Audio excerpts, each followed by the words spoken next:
can just feel the quality and the heritage and the knowledge of how to perfect a product. This is the new Golf 8, and this is why you shouldn't be sleeping on it. When the Golf 8 launched in 2021, the world was a bit of a mess. We were just coming out of a pandemic, there were still strains floating around, and there was a semiconductor shortage. And that is part of the reason why Volkswagen South Africa decided not to bring in the vanilla Golf, the non-GTI and non-R variants. But that has all changed with the 8.5 update. Ladies and gentlemen, the 1.4 TSI is back. Now, because it is an update and a facelift, you are going to get new headlights, you get that beautiful illuminated grille up front there, and a bumper that we're not accustomed to seeing. It comes in two different trims, and both of those trims have Plus variants. You get the Life and the R-Line, and of course Life Plus and R-Line Plus. We have the Life Plus here with a couple of extras. So these wheels, they're extras. Ordinarily it would be 16-inch alloy wheels. But the real changes come on the interior. My favorite part of this Life Plus are these art velour comfort package seats. We're so accustomed to seeing leather, which is too hot in summer and too cold in winter, let's be honest, that cloth seats are actually really refreshing.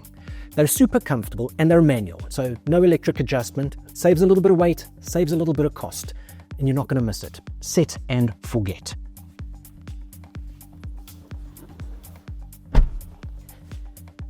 The rest of the interior, very, very stylish, and the build quality is excellent. Just listen to the way that door closed. The Golf 8, when it released, was criticized for being overly digital, but in the 4 years that have passed, we've become far more accustomed to digitized interiors. So this one doesn't feel too out of place, actually. Life Plus gets a lovely 10.3-inch infotainment screen, and I'm really fond of this one. Because even when you have Android Auto or Apple CarPlay, which is both wireless, you still have access to your climate control buttons, and there's a host of customizable shortcuts up top so that you can get to things really quickly without needing to exit your CarPlay. You get the 10-inch digital cockpit, which is rather standard fare for Volkswagen products. There's a few shortcuts here, and then of course this little gear selector, which was also criticized at the time, but again has become rather familiar. It shows that VW was just a little ahead of the game. The rest of the interior is wonderful. Wireless charging, USB-C outlets, and the Life Plus gets 30 color ambient lighting, so you can really customize the feel in the interior to your liking. And then, very important for South Africa, tilt and slide sunroof. I know you guys want that one. So, if you're considering a T-Roc because of the space, fear not. How good does that sound? It's just solid, it's quality. I love that. There is still tons of space back here. Legroom is more than ample, headroom is great, shoulder room is great, and it's comfortable. It's really, really wonderful. You've got USB-C outlets, air vent controls, all sorts of pockets, cup holders, and through-fare into the back. That's wonderful. And it gets even better inside when you go driving. This truly is a great car. You can just feel the quality and the heritage and the knowledge of how to perfect a product. Underneath the bonnet, we have a 1.4-litre turbocharged petrol engine. It makes 110 kilowatts and 250 Newton meters of torque. They say that it'll sprint from 0 to 100 in 8.5 seconds. It sends its power to the front wheels through an 8-speed Tiptronic gearbox. They've done away with the DSG in this variant, and that should be a good thing. Except it's not. You see, we've criticized the Chinese vehicles for lacking in throttle and gearbox programming. And sadly, this Golf isn't much better. You see, this Tiptronic gearbox that gives you the option of manually shifting with the pedals on the back of the wheel here still suffers from that same delay when you apply the throttle.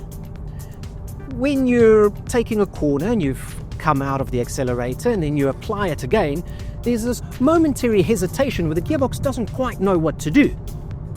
And that's less than ideal. It does change a little bit when you change the drive modes, and you have three. You have an Eco, a Comfort, and a Sport. In Sport it does get a little bit better, but then you really feel the shifts, which you don't always want to. In Comfort and Eco, well, then it becomes a little bit of a hindrance. It's not ideal, and frankly, I was expecting better from Volkswagen. Volkswagen also claims that you can expect to see 6.3 litres per 100 kilometres on the combined cycle, and that's a little optimistic. Leaving it in comfort mode and just driving normally with a decent mix of urban and highway travel, I've got it at around 7.2, which isn't bad, but it's not the 6.3 that they're claiming. So, you'd really need to put it into the eco mode and pay a lot of attention to get it anywhere near that number. But the rest of it feels so good. The steering feels good. The brakes feel good. The suspension feels good, and that is with these optional 18-inch alloy wheels. You could make it a little more comfortable if you don't go with those and you stick to the standard 16-inch wheels. And that brings me on to the options lists. Without its options, this Golf 1.4 TSI Life Plus retails for 604,500 Rand. But when you start adding all the optional extras, like the IQ drive that gives you adaptive cruise control, lane keep assist and a host of safety systems, the gorgeous Harman Kardon sound system, it starts hiking that price up. As it stands here, it's closer to 720,000 Rand, which is a little silly. 604,000, that I can sort of agree with. That's the price of cars these days. But 720,000 Rand for a Golf and not a GTI, it's a little bit silly. Nevertheless, it is a great car. It is fantastic. You don't need the high riding nature of the T-Roc. This is that beautiful lifestyle companion. Do you want to go to the office and sit in traffic? Take the Golf.